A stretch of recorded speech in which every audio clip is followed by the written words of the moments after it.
happy is the mother who bore you and nursed you. Rather, how happy are those who hear the word of God and obey it.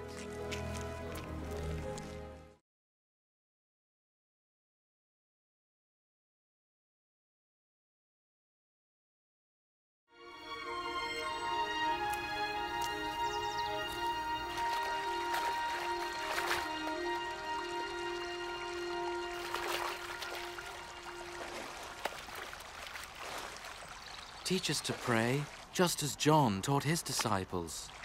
When you pray, say, Our Father in heaven, holy be your name. Your kingdom come. Your will be done on earth as it is in heaven. Give us day by day our daily bread. And forgive us our sins, for we also forgive those who sin against us. And lead us not into temptation, but deliver us from evil.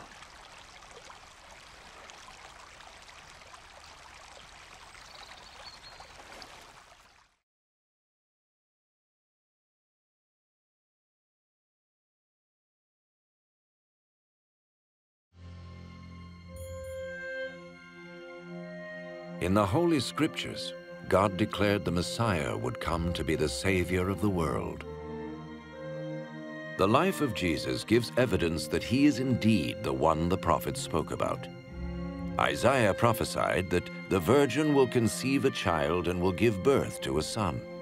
Centuries later, the birth of Jesus was the fulfillment of that prophecy. The Holy Scriptures declared that the Holy One to be born would be called the Son of God. This means that Jesus was to be called the Son of God in a spiritual sense. We see this in how he lived his life. He healed people from disease, forgave their sins, turned them back to God, and promised them a place in God's eternal kingdom. He offered himself as a sacrifice for sin in their place, and then rose again, conquering death. Jesus said, "No one can take my life from me. I lay it down of my own accord." The life of Jesus not only fulfilled the writings of the prophets, but also confirmed the truth of God's holy word.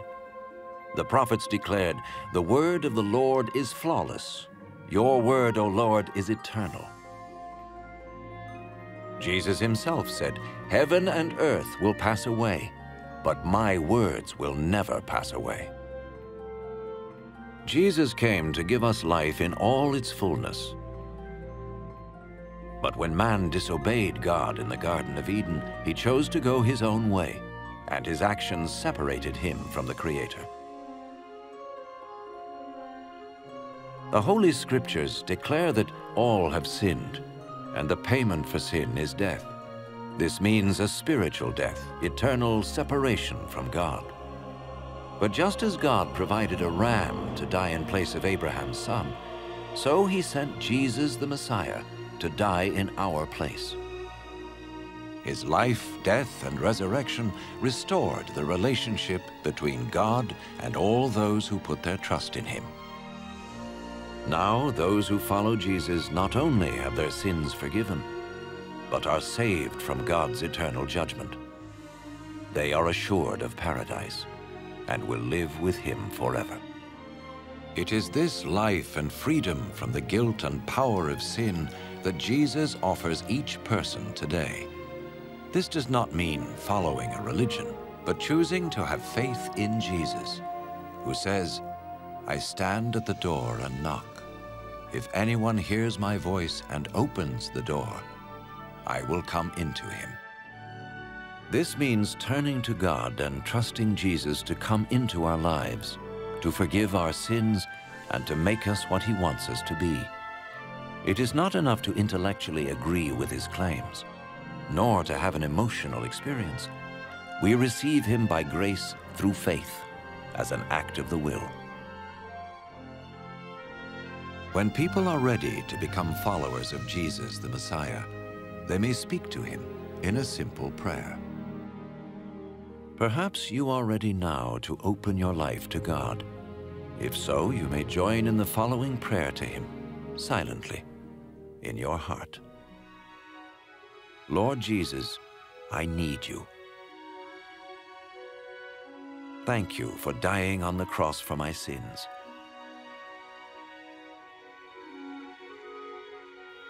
I confess and repent of my sins. I open the door of my life and receive you as my Savior and Lord.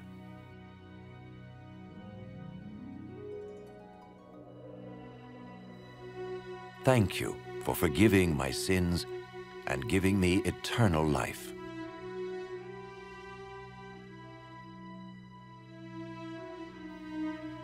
Make me the kind of person you want me to be. As I become one of your followers. Amen.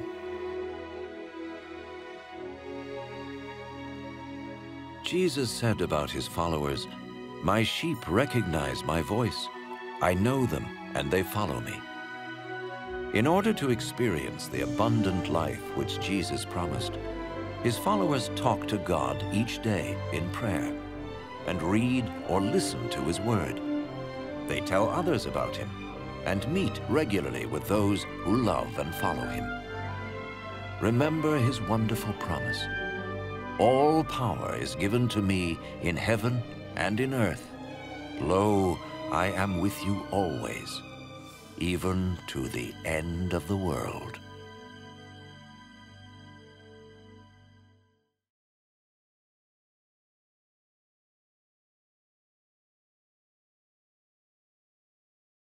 Nous avons besoin de toi, maître. Heureuse est la mère qui t'a porté et allaité. Heureux plutôt ceux qui écoutent la parole de Dieu et qui l'observent.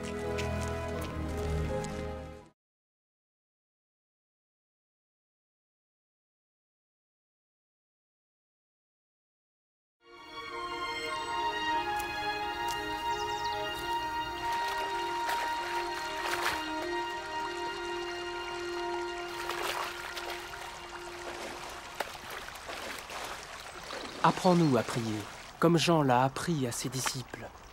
Quand vous priez, dites « Notre Père qui es aux cieux, que ton nom soit sanctifié, que ton règne vienne, que ta volonté soit faite sur la terre comme au ciel.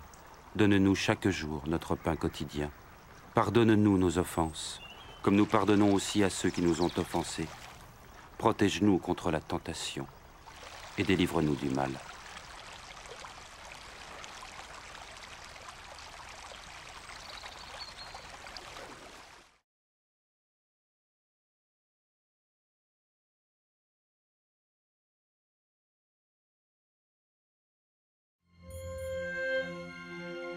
Dans les Saintes Écritures, Dieu déclare que le Messie viendrait pour être le sauveur du monde.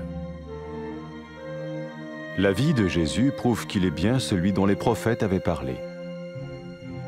Ésaïe a prophétisé que la Vierge deviendrait enceinte et qu'elle enfanterait un fils. Des siècles plus tard, la naissance de Jésus accomplissait cette prophétie.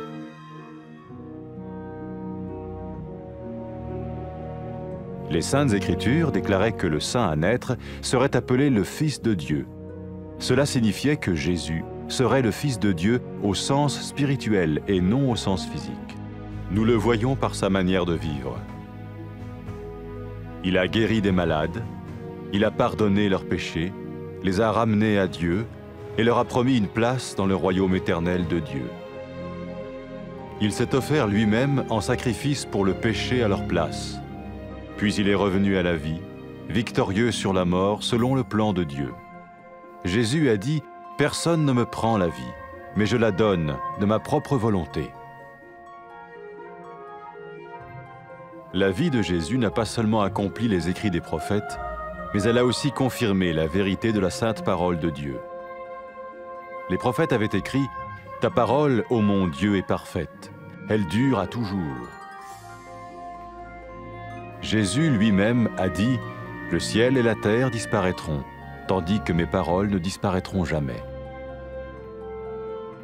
Jésus est venu pour nous donner la vie dans toute sa plénitude. Mais quand l'homme a désobéi à Dieu dans le jardin d'Éden, Il a choisi sa propre voie et ses actions l'ont séparé du Créateur.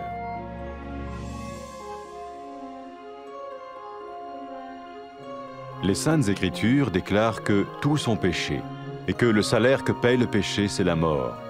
Il s'agit de la mort spirituelle, éternelle séparation d'avec Dieu. Mais tout comme Dieu a donné un bélier pour qu'il meure à la place du fils d'Abraham, ainsi il a envoyé Jésus, le Messie, mourir à notre place. Sa vie, sa mort et sa résurrection restaurent la relation entre Dieu et tous ceux qui mettent leur confiance en lui. Maintenant, non seulement Jésus pardonne les péchés de ceux qui le suivent, mais il les sauve aussi du jugement éternel de Dieu. Ils sont sûrs d'aller au paradis et de vivre avec lui pour toujours. C'est cette vie et cette liberté de la culpabilité et du pouvoir du péché que Jésus offre à chacun aujourd'hui. Cela ne veut pas dire suivre une religion, mais choisir d'avoir foi en Jésus qui dit « Je me tiens à la porte et je frappe. Si quelqu'un entend ma voix et ouvre la porte, j'entrerai chez lui. » Cela veut dire se tourner vers Dieu et croire que Jésus vient dans nos vies pardonner nos péchés et nous rendre tels qu'il veut que nous soyons. Il ne suffit pas d'approuver intellectuellement ce qu'il dit, ni de vivre une expérience émotionnelle. Nous le recevons par grâce, au moyen de la foi, par un acte de notre volonté. Lorsque quelqu'un est prêt à suivre Jésus le Messie, il peut lui parler par une simple prière.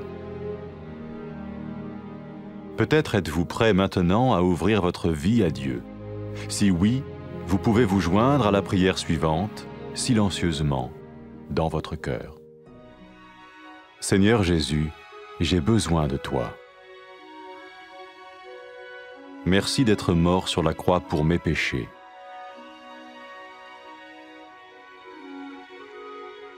Je confesse mes péchés et je m'en repens.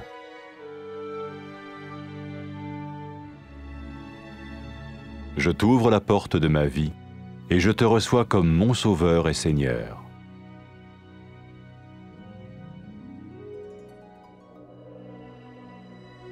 Merci de me pardonner mes péchés et de me donner la vie éternelle.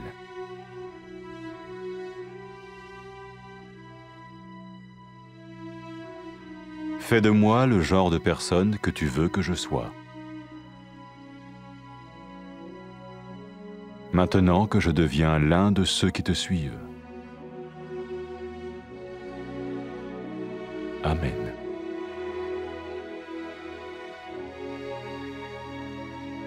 Jésus a dit à propos de ses disciples, « Mes brebis écoutent ma voix, je les connais et elles me suivent. » Pour expérimenter la vie en abondance promise par Jésus, ceux qui le suivent parlent à Dieu chaque jour dans la prière et lisent ou écoutent sa parole.